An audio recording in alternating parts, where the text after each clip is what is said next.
कहानी की शुरुआत एंटोनियो ग्राजा नाम के एक बेहद विशाल शिप से होती है।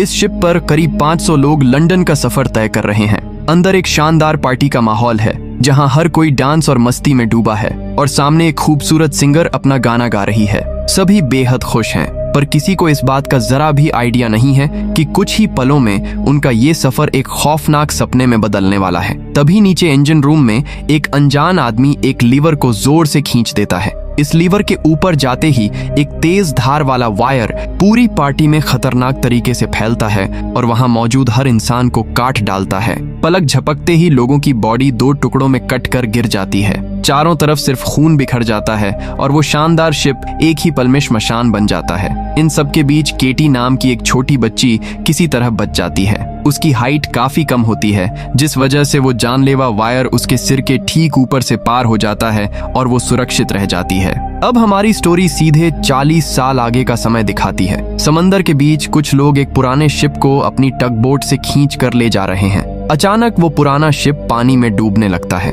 खतरा देखकर टीम लीडर अपनी साथी मर्फी को तुरंत उस रोप को खोलने भेजता है जिससे शिप बंधा है। अगर वो शिप डूब गया तो उसके भारी वजन से उनकी टग बोट भी नीचे खींच जाएगी। मर्फी तेजी से शिप पर पहुंचती है और उसे नीचे के हिस्से में एक बहुत बड़ी क्रैक नजर आती है। शिप की हालत बेहद खराब है और यहीं से असली डेंजर शुरू होता है। पानी बहुत तेजी से अंदर भर रहा है और साफ दिख रहा है कि शिप सिर्फ 5 मिनट के अंदर पूरी तरह डूब जाएगा। मर्फी वॉकी टॉकी पर टीम लीडर को यह बात बताती है। लीडर उसे तुरंत रोप छोड़कर वापस टगबोट पर आने का ऑर्डर देता है क्योंकि वो इस डूबते शिप को यहीं छोड़ने वाले हैं। उसी वक्त टीम के 2 और साथी वहां आते हैं और मर्फी से जल्दी बाहर निकलने को कहते हैं, लेकिन मर्फी अपनी जिद पर अड़ जाती है। इस शिप को खोजने में उनकी पूरी टीम के 3 महीने लगे थे, इसलिए वो हार मानने को तैयार नहीं है। वो सीधा पानी में छलांग लगा देती है ताकि शिप को बचा सके। उसे देखकर बाकी दोनों साथी भी अपने टूल्स के साथ पानी में कूद पड़ते हैं। पानी के अंदर तीनों मिलकर उस टूटे हुए हिस्से को वेल्ड करके दरार बंद कर देते हैं और शिप को डूबने से बचा लेते हैं। बाद में वो उस शिप को मार्केट में बेचकर खूब पैसा कमाते हैं और टीम लीडर उस पैसे को सब में बराबर बांट देता है। इस पूरी घटना के दौरान जैक नाम का एक आदमी चुपचाप किनारे से उन्हें देख और सुन रहा है। उसे समझ आ जाता है कि ये प्रोफेशनल लोग हैं जो समंदर में खोए शिप खोजकर पैसे कमाते हैं। जैक उनके पास जाता है और टीम लीडर को एक ऐसे रहस्यमयी शिप के बारे में बताता है जो किसी अनमोल खजाने से कम नहीं है। ये दरअसल वही एंटोनियो ग्राजा शिप है जो 40 साल पहले गायब हो गया था और जहां एक आदमी ने लीवर खींचकर सबको मार डाला था। टीम लीडर ने भी इस शिप का नाम सुन रखा है। वो कहता है कि बहुत से एक्सपर्ट्स ने उसे खोजने का ट्राई किया पर आज तक कोई उसे ढूंढ नहीं पाया। तब जैक कहता है कि उसे उस शिप की एग्जैक्ट लोकेशन पता है और अगर वो उसे बेच दें तो सब रातों रात अमीर बन सकते हैं। इतने पैसे का लालच सुनकर टीम के सभी लोग तुरंत इस मिशन के लिए तैयार हो जाते हैं। अगले ही दिन वो अपनी टगबोट लेकर खजाने की तलाश में निकल पड़ते हैं। कई दिनों के लंबे सफर के बाद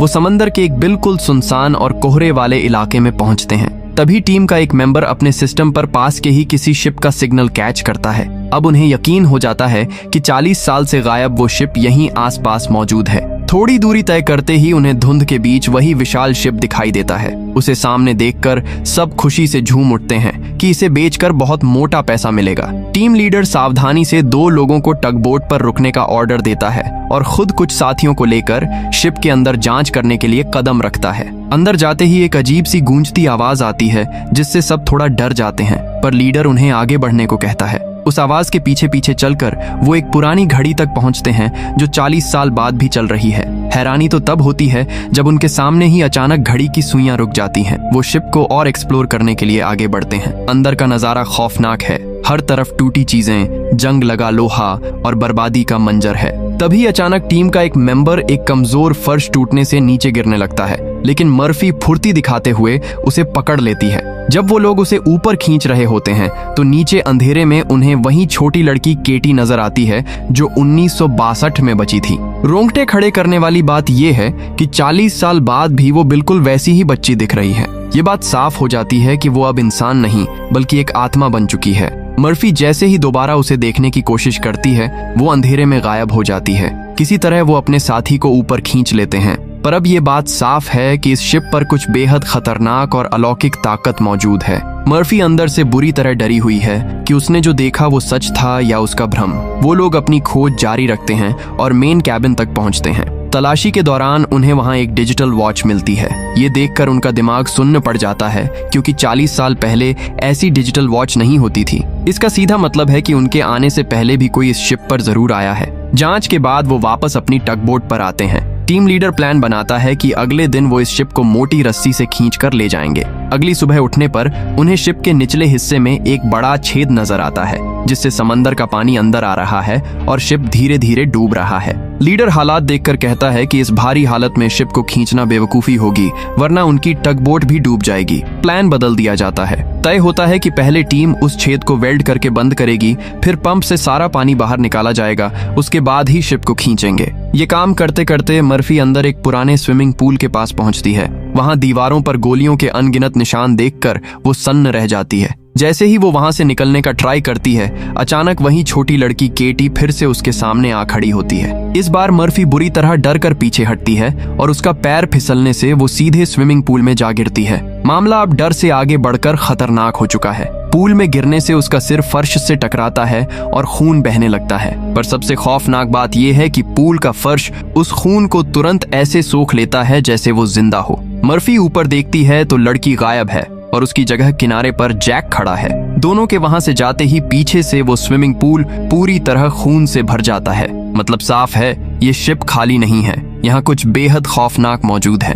दूसरी तरफ टीम लीडर जांच करते हुए कैप्टन रूम तक पहुंचता है। अंदर का सारा सामान टूटा फूटा और बिखरा पड़ा है। कमरे की तलाशी में उसे एक टेबल पर वाइन बॉटल और एक भरा हुआ ग्लास रखा दिखता है, जैसे कोई अभी अभी पीकर गया हो। लीडर गलती कर बैठता है और बिना सोचे वो ग्लास पीने के लिए उठाता है। तभी सामने मिरर में उसे पुराने कैप्टन की भयानक आत्मा खड़ी नजर आती है। डर के मारे उसका हाथ कांपता है, ग्लास जमीन पर गिरकर टूट जाता है और वो जान बचाकर वहां से भागता है। ऐसी खौफनाक घटनाएं अब शिप पर मौजूद हर इंसान के साथ होने लगती हैं। टीम का मेंबर मार्क एक औरत की आवाज में बहुत सुरीला गाना सुनता है। वो सम्मोहित होकर आवाज के पीछे नीचे के डेक पर पहुंचता है, जहां वो देखता है कि वही खूबसूरत सिंगर गा रही है जो 40 साल पहले पार्टी में थी। ये शिप पुराने मरे हुए लोगों और उस खौफनाक रात के मंजर को बार बार दोहरा रहा है। इधर मर्फी और जैक आगे बढ़ते हुए लॉन्ड्री रूम का दरवाजा खोलते हैं। दरवाजा खुलते ही पानी की एक जोरदार लहर बाहर आती है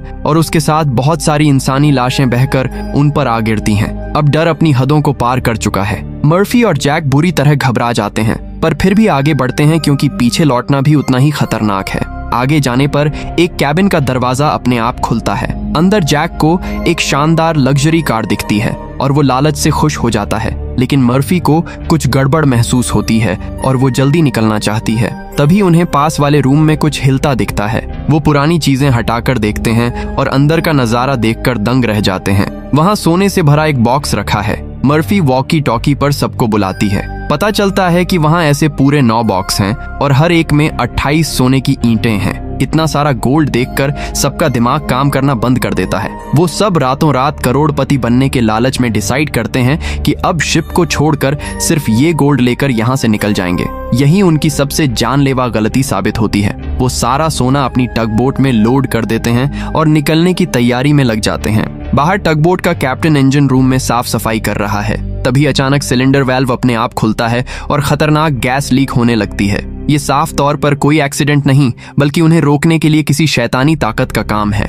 उसी वक्त शिप के अंदर मर्फी फिर से केटी को देखती है। वो बहुत घबराई हुई उसकी तरफ भागती है, जैसे कोई वार्निंग देना चाहती हो, लेकिन अचानक कोई अनदेखी ताकत उसे पकड़कर वापस अंधेरे में खींच लेती है। मतलब केटी मदद करना चाहती है, पर कोई और शैतान उसे रोक रहा है। उसी समय टगबोट कैप्टन बिना लीक को नोटिस किए इंजन स्टार्ट कर देता है और गैस तुरंत आग पकड़ लेती है। एक जबरदस्त एक्सप्लोजन होता है और पूरी की पूरी टगबोट उड़ जाती है। कैप्टन उसी धमाके में मारा जाता है। अब सिचुएशन पूरी तरह से उनके हाथ से निकल चुकी है। बाहर निकलने का हर रास्ता बंद है और वो सब समंदर के बीच एक भूतिया शिप में बुरी तरह फंस चुके हैं। सबके चेहरे पर मौत का खौफ है, क्योंकि अब ये खजाने की खोज नहीं, सीधा सर्वाइवल का खेल बन गया है। अंदर मार्क अपनी गर्लफ्रेंड की फोटो देखकर बुरी तरह टूट जाता है। वो सोचने लगता है कि वो जिंदा बाहर नहीं निकल पाएगा। फ्रस्ट्रेशन और डर में वो शिप पर रखी 40 साल पुरानी शराब पीने लगता है, जो कि एक बहुत खराब फैसला है, क्योंकि यहाँ सब कुछ श्रापित है। दूसरी तरफ मर्फी बार बार केटी को देखने की वजह से परेशान होकर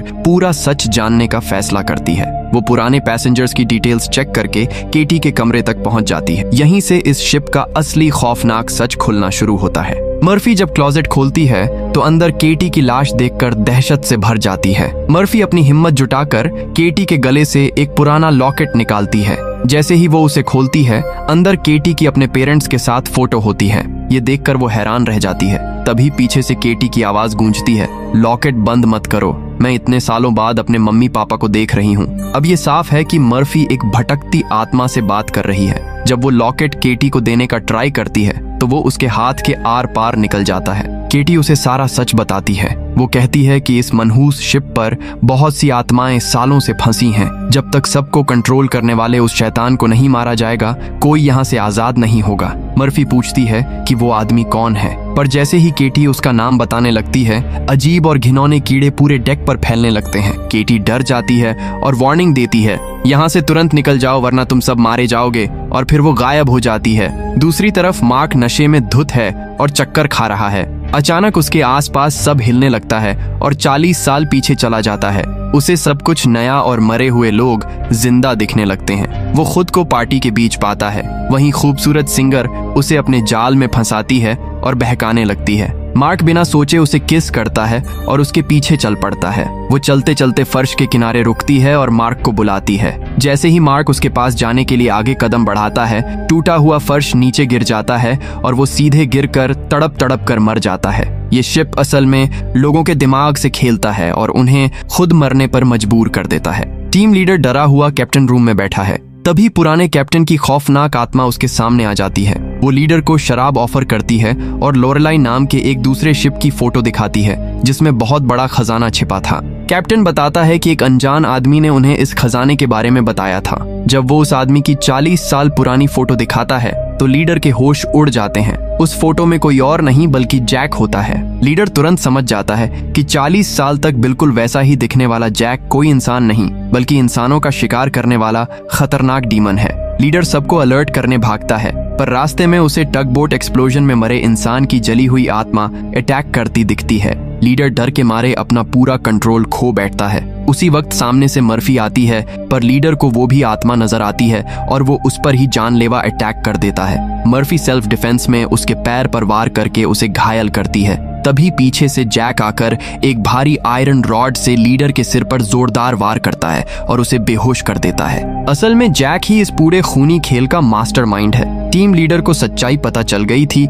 इसलिए जैक ने उसे रास्ते से हटा दिया। अब वो बाकी डरी हुई टीम को बड़ी चालाकी से मैनिपुलेट करता है। वो कहता है कि ये लीडर पागल हो गया है और किसी को भी नुकसान पहुंचा सकता है। बाकी लोग बिना सोचे जैक की बातों में आ जाते हैं और बेहोश लीडर को पानी के टैंक में फेंक देते हैं। इसके बाद वो सब शिप के छेद को वेल्ड करके पंप से पानी निकालने में लग जाते हैं। इधर मर्फी नोटिस करती है कि मार्क कहीं नजर नहीं आ रहा। वो उसे ढूंढने निकलती है। तभी केटी की आत्मा आकर उसे बताती है कि मार्क मर चुका है। फिर केटी अपना हाथ मर्फी के कंधे पर रखती है और उसे सीधा 1962 की उस भयानक रात में ले जाती है। अब मर्फी अपनी आंखों से असल सच्चाई देखती है। उस रात शिप पर कोई एक्सीडेंट नहीं बल्कि एक बड़ा ब्लड मैसेकर हुआ था। कुछ क्रिमिनल्स सारा गोल्ड लूटने के लिए शिप पर आए थे और उन्होंने सबको बेरहमी से मार डाला। छोटी केटी को भी फांसी दे दी गई। सबसे बड़ा ट्विस्ट ये होता है कि इस पूरी लूट की असली मास्टरमाइंड वो लेडी सिंगर ही थी। उसने सबको मरवा दिया ताकि गोल्ड सिर्फ उसका हो।